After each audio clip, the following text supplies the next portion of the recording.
નમસ્કાર દર્શક મિત્રો, હું છું દર્શના જોશી. તમે જોઈ રહ્યા છો લોક સામના ન્યૂઝ. તો જોઈએ આજના સમાચાર અમરેલીથી અમારા રિપોર્ટર દિનેશ ધાતલ સાથે.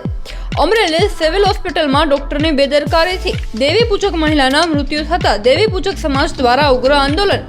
તારીખ 24/2/2026ના રોજ અમરેલી શાંતાબા ગજેરા સિવિલ હોસ્પિટલમાં 4 દિવસ પહેલા એક દેવી પૂજકની મહિલાને કોથળીનું ઓપરેશન કરવા માટે દાખલ કરાયા હતા, જ્યાં ડોક્ટરની બેદરકારીથી આ મહિલાનું મૃત્યુ થયાનો આક્ષેપ કરાયો હતો.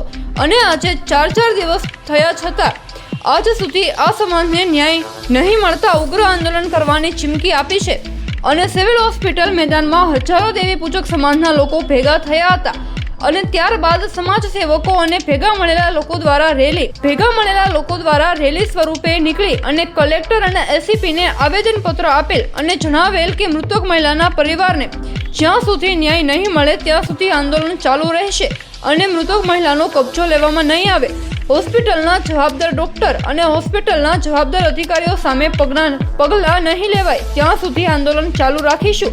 ઉગ્ર આંદોલન અને આત્મવિલોપન કરીશું, પણ જવાબદાર સામે કાર્યવાહી કરાવી અને ન્યાય મેળવીને જ રહીશું. આવું દેવી પૂજક સમાજના આગેવાનો દ્વારા જણાવવામાં આવે. દેવી પૂજક સંઘના પ્રમુખ છું અને મારા સમાજની આ બૈરા 19 તારીખે જે ઓપરેશન કરવામાં આવ્યું એમાં જે બ્લડની નસ કપાઈ ગઈ છે, એમાં જે આ બૈરાનું મોત નીપજેલું છે. એટલે આ બૈરા 6 દિવસથી લાશ પડી છે અને આ લાશને અમે લેવાના નથી. PM નોટ આવે ત્યાં લગી અને જ્યાં લગી આ મેનેજમેન્ટ જે છે ટ્રસ્ટીઓ એની માટે કેસ દાખલ થાય અને જે ત્યાં લગી આ ન્યાય ન મળે ત્યાં લગી આ લાશ લેવાની નથી.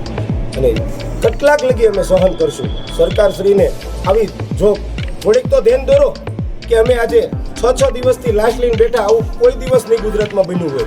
અમે 6 દિવસથી લાશ લઈને બેઠા ને હજી આવનારા સમયમાં બેસવાના છીએ જ્યાં લગી આ મેનેજમેન્ટ ઉપર મેં કલેક્ટરશ્રીને આજ 2 ફેરી આવેદનપત્ર આપ્યા, SP સાહેબને આવેદનપત્ર આપ્યા છે. કેટલી ફેરી આવેદનપત્ર આપવા કે ભાઈ આની માટે તાત્કાલિક એમને PM રિપોર્ટ તો અપાવો, તાત્કાલિક PM રિપોર્ટ અપાવો જેથી કરીને અમે એને આગળના કાર્યવાહી કરી, બાળવાની અગ્નિ સંસ્કાર કરવાની તૈયારી કરી. પણ હજી કોઈ PM નોટે નથી આવતી. અમારી લાશ આજ હડી રહી છે, અમારી લાશ હજી હડી રહી છે, પણ હજી કોઈ સરકારે માટે ધ્યાન નથી દીધી. એટલે અમે સરકારશ્રીને કહેવી જોઈએ, ગૃહમંત્રી હર્ષ સંઘવીને કહેવી જોઈએ કે સાહેબ જે અમરેલીમાં જે પણ તંત્રો જે છે એની માથે થોડીક તપાસ લે અને મુખ્યમંત્રી ભૂપેન્દ્રભાઈ પટેલને પણ કહેવી જોઈએ કે જરાક આની માથે તપાસ લે અને તાત્કાલિક આ બૈરાને અમે અગ્નિ સંસ્કાર કરી અમને થોડીક બાહેધરી આપે. લાયા હતા ઓપરેશન કોથળીનું કરાવ્યું હતું. કોથળીનું ઓપરેશન કરાવ્યું હતું. ડૉક્ટરના હિસાબથી મારી પત્નીનો જે નસ હતી કપાઈ ગઈ અને એમાંથી લોહી પડવા મળ્યું તો ફરી વખત ઓપરેશન કરાવ્યું.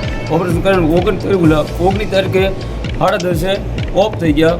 ભાવનગર હોસ્પિટલમાં ભાવનગર લઈ ગયા. હજી અત્યારે બધું 6 દિવસથી મારી વાઇટની લાશ પડી છે, પણ તો હજી રિપોર્ટ નથી આવતો, કોઈ જાણકારી નથી આવતી, કોઈ વસ્તુ કરતા નથી સાહેબ.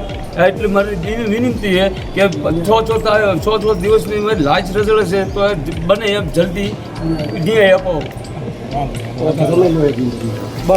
તો ફરી મળીશું નવા સમાચાર સાથે. ત્યાં સુધી જોતા રહો લોક સામના ન્યૂઝ.